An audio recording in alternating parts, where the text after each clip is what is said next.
con las parlamentarias. Le damos nuevamente la bienvenida a William Dávila, diputado y candidato a la reelección por el circuito 3 del estado Mérida. Diputado, bienvenido a Primera Página. Gracias, muchas gracias por la invitación. Quiero empezar esta entrevista, diputado, viendo un titular el día de hoy de Últimas Noticias que tiene referencia, por cierto, a las declaraciones que diera ayer la presidenta del Consejo Nacional Electoral, y ella decía: voto mata a encuesta. Advirtió sobre una campaña contra la credibilidad del organismo electoral. ¿Usted comparte esta visión de la presidenta del Consejo Nacional Electoral?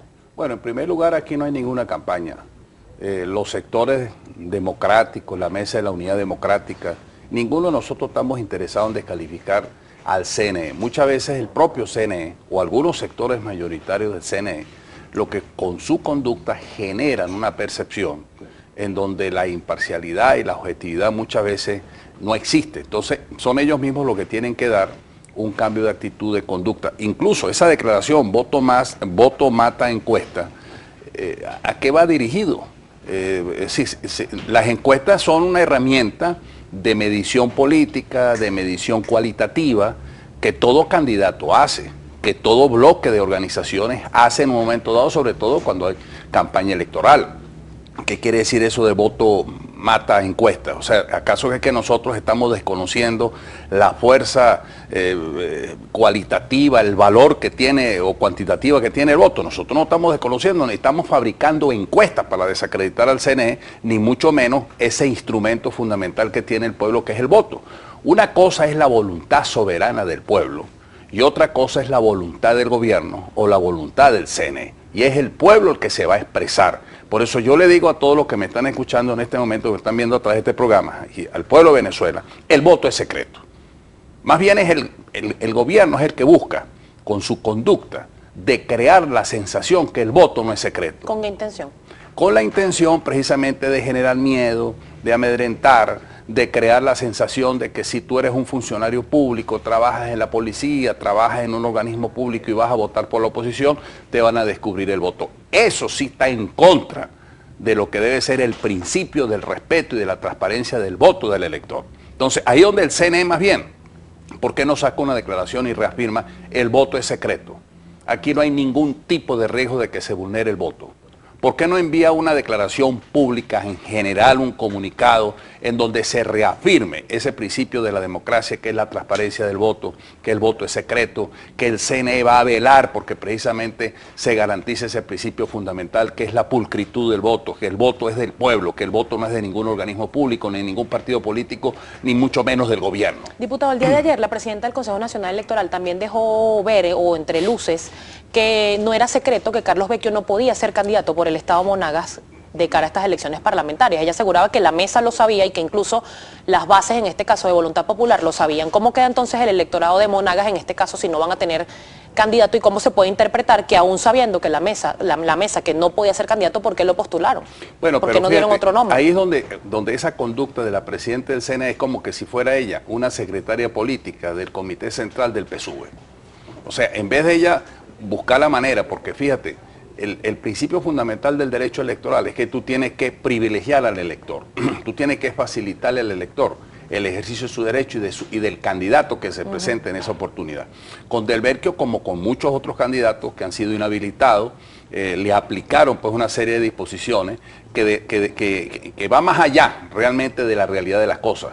Carlos Vecchio precisamente podía incorporarse, podía inscribirse como candidato en el CNE, simplemente que ahí aplicaron una disposición diciendo de que como estaba afuera, que como estaba siendo sometido a un juicio, a un procedimiento judicial, no podía ser candidato. De manera tal de que esas son las cosas, de que el propio presidente, la presidenta del CNE, con esa conducta y con esa actitud, genera ese tipo de distorsiones o de declaraciones que después ella dice que es una campaña contra el CNE. ¿Cuál va a ser la estrategia para obtener la mayoría en la Asamblea Nacional? Esto se lo pregunto porque en muchísimas oportunidades desde la misma oposición se ha denunciado el ventajismo o el uso de recursos públicos para la campaña electoral, el ventajismo por parte del gobierno, quizás la parcialidad política del Consejo Nacional Electoral, que ha sido en reiteradas oportunidades negado por la misma presidenta Tibisay Lucena. ¿Cuál es la estrategia de la oposición? La campaña se llama Venezuela Quiere. ¿Qué Sí. quiere Venezuela? Cambio, quiere unidad, quiere que las bodegas y las farmacias tengan comida y tengan medicina, quiere que haya reconciliación nacional, quiere que haya policía bien pagada, mejor y más formada, que realmente se ataque la impunidad. quiere que exista una Asamblea Nacional que promueva una reforma judicial profunda para acabar con la impunidad. Quiere que exista una Asamblea Nacional que ejerza las 3 funciones básicas que tiene una Asamblea Nacional: representar a todos, legislar para todos y ejercer el control del poder público en beneficio de todos. Quieren que precisamente Venezuela quiere, el pueblo quiere, que exista una Venezuela reconciliada, que no tengamos presos políticos, que regresen los exiliados, que no haya persecución, que el Banco Central de Venezuela publique la cifra para saber exactamente qué inflación tenemos, cuál es el índice de escasez. ¿Cómo es posible que este gobierno prefiere ir a Nueva York y decirle a Wall Street, a los banqueros de Wall Street, que le va a pagar la deuda, le pone al servicio las informaciones financieras del decrecimiento económico, pero no publica las informaciones que le corresponde al pueblo venezolano saber con un Banco Central autónomo?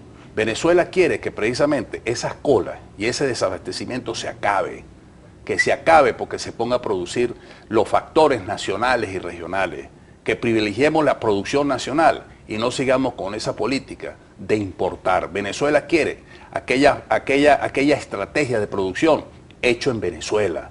Venezuela quiere eso, Venezuela quiere producir, Venezuela quiere que sus muchachos no se vayan de Venezuela, que los jóvenes no estén pensando que es preferible irse a trabajar en el Ecuador, en Chile, en Bolivia, en Colombia, en los Estados Unidos, en Europa.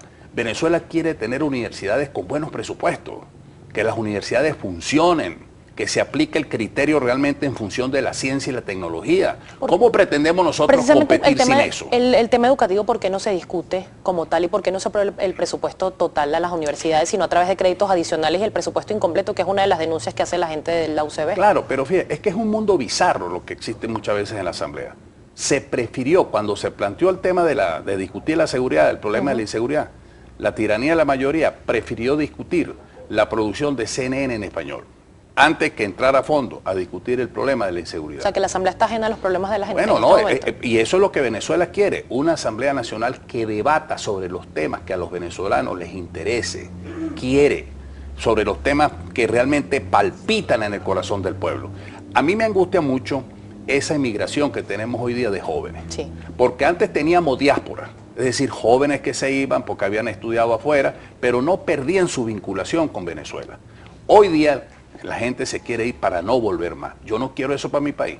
No es de migración ser venezolano, todo lo contrario, este fue un país de inmigración. Entonces, las universidades, nosotros tenemos que darle el presupuesto justo, porque hoy los nuevos proletarios que tenemos son los profesores universitarios, son los maestros.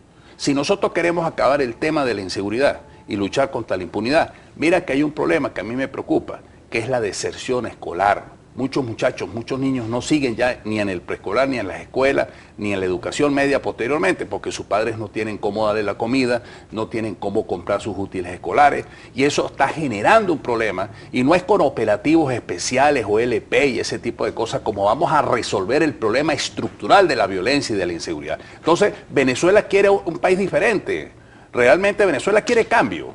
Y esa es la realidad. Entonces nosotros no estamos pensando en estar desacreditando al CNN y a TVSI. Yo soy candidato del Circuito 3 y yo estoy dedicado a mi trabajo, a lo que siempre he hecho, a hablar con la gente, organizar los pueblos, comunidades. ¿Qué le dice la gente en el Estado Mérida específicamente? ¿Perdón? ¿Qué le dice la gente en el Estado Mérida? Mira, la gente del Estado Mérida va a votar por la oposición, por un cambio, porque nosotros hemos sufrido en carne propia la represión del gobierno contra los jóvenes en Mérida. Acaban de matar a un muchacho hace días, Oscar Monte, un muchacho de diseño gráfico, que por robarle un celular le pegaron un tiro a las 7, 8 de la noche.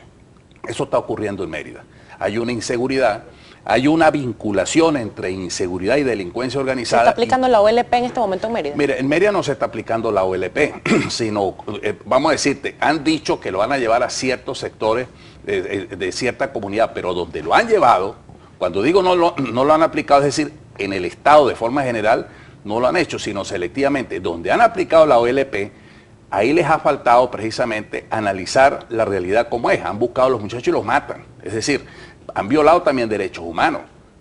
Porque el problema no es solamente la reacción, la cuestión desde el punto de vista de la represión. No, el problema de la lucha contra la inseguridad y de la delincuencia organizada se tiene que ver desde un punto de vista organizado, desde un punto de vista estructural, donde tengamos mejor policía. La policía estatal no tiene la homologación de sueldo con la Policía Nacional, y eso ocurre en muchas policías del país. Entonces, si nosotros queremos luchar contra la delincuencia organizada, que puede ser local, nacional y transnacional incluso, pueden haber casos de personas que a lo mejor no tienen la misma organización de una delincuencia organizada, pero por su propio esfuerzo hace ese tipo de práctica. Si nosotros no tenemos policía científicamente organizada, técnicamente formada, tan técnicamente capacitada, ¿cómo vamos a luchar nosotros contra la inseguridad? Diputado, yo tengo que hacer una pausa comercial, pero al regreso quiero que me diga cuáles deben ser a nivel legislativo, a nivel de leyes y reglamentos, las prioridades de cara al próximo periodo parlamentario.